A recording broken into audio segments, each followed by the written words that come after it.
in the US, when it comes to client data, patient consent, confidentiality, these things are very, very strict in the healthcare space.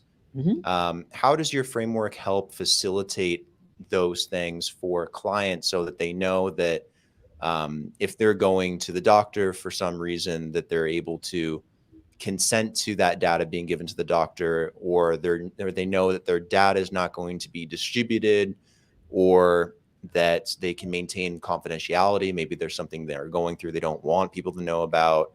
Are these things built into the framework as well, or are these additional things that go on top when building an application? You tell me. That's a great question. They are built in, they are fundamental. Any global healthcare infrastructure has to take into account the data sharing, and which also then further gets into data custody. So you have to manage custody and sharing of data. You have to have the ability to do both implicit and explicit consent and prove it, right? And you also need to be able to ensure that when the transaction happens with these two parties, they are actually compliant. So let's break this down into these three areas. So from a compliance perspective, people always think of patient privacy and patient data protection, but there's actually two sides to this.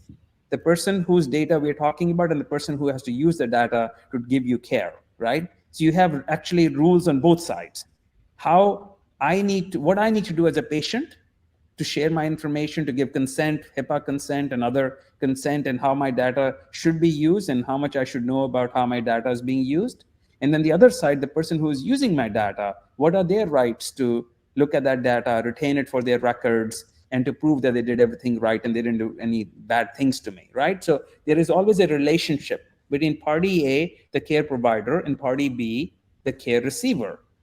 And there's typically a third party involved, which would be like an insurance company or your employer or your government agency, which is the administrator. So everybody has their own rights. And this is a very complex equation. So we have built a relationship-based compliance model where you can configure compliance between these three parties, or as many as you have, but you can build an AB compliance model, patient-doctor.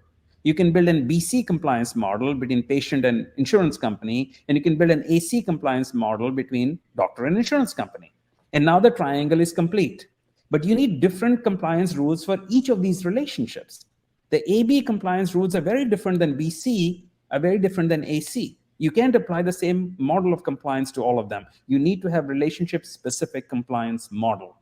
So we believe one of the most innovative things SolveCare accomplished was to think of compliance less in the context of a process, but more in the context of a relationship between two parties.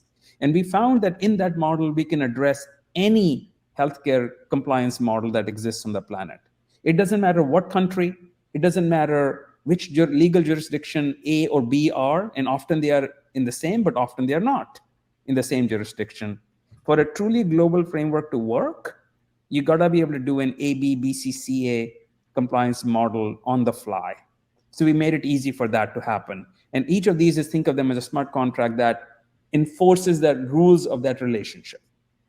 And because it's immutable execution, every time A interacts with B, we have the events to prove what happened. So compliance proving is much easier than any Web 2 system on the planet. Then the second part of this problem, that is consent.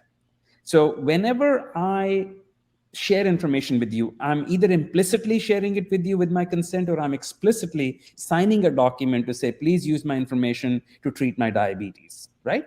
So there is a compliance model, and blockchain is implicit automatically. If I do a transaction on blockchain, and I have my identity on one side signing the event, and your identity on the other side picking up the event, we already have an implicit consent that I sent you an event. So if I attach data to that event, I've sent it to you. I can prove it. You can prove it, which means I can come back later and say, oh, I never meant to send to Brandon the record.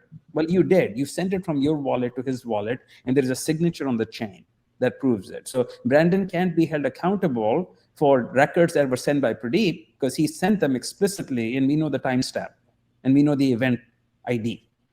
But the explicit consent is giving you the right to use the data for something. And that's me saying, Brandon, I'm sending you a card with my medical history, but I want you to use it only to treat me. You cannot share it with somebody. And in our system, we extend the chain of custody. So even if I send you my data and you share it with somebody else, I'm going to know about that because that key would expire the moment you share that data with somebody else, and their wallet can't open my card, my data card, because it's not the same wallet where I sent it to. So you can share it with my permission. But if you need to share it with, let's say, a specialist, as my doctor, you should be able to do that. Then the specialist can get a key from me to open that record. So even though I've shared my data with you, I maintain custody, chain of custody on my data, which makes compliance a lot easier. So in a nutshell, the consent model, the custody model, and the ability to prove that I initiated a transaction and I gave or did not give consent for this data to be further shared, and even if you do share it, no harm done because they can't see it, allows us to exceed every healthcare law that is out there. Everybody's heard of HIPAA in the US, and there are equivalent Patient Privacy Act in Canada and in UK and Australia and India. The fundamental principle of all these laws is patient data should not be abused. Well, we make it impossible for the data to be abused. So therefore, compliance becomes a lot easier. Because if you prevent something from happening and prove that it can't happen, it's a lot easier to achieve compliance than trying to show somebody something didn't happen that should have not happened, right? So the whole compliance framework of healthcare is upside down. We allow all kinds of bad things to happen. Then we run around with auditors and lawyers and systems trying to prevent and prove that the bad things that we did allow to happen weren't really that bad, which is the way healthcare compliance works all over the world. Nobody stops you as my doctor to send my data to somebody unknown, but then you have to prove to me that you didn't do it. This is how compliance works today. But our model is what is not allowed should not even be permitted to happen. And the chain should enforce that. And it should be based on a relationship, not on some abstract idea of patient privacy.